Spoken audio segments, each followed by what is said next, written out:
Samantala, pinaniniwala ang ginahasa muna bago paslangin ng isang lola na natagpuan sa lalawigan ng Sorsogon na mag-aalas 7:30 ng umaga nitong nakaraang linggo, ika-19 ng Enero.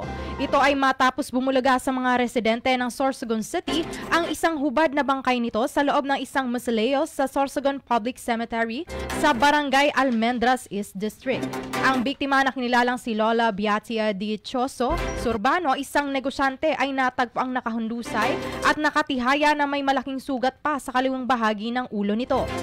Siya umano ay regular na dumaraan sa nasambit na lugar pauwi galing sa paniningil sa mga pautang nito sa sentro gabi-gabi.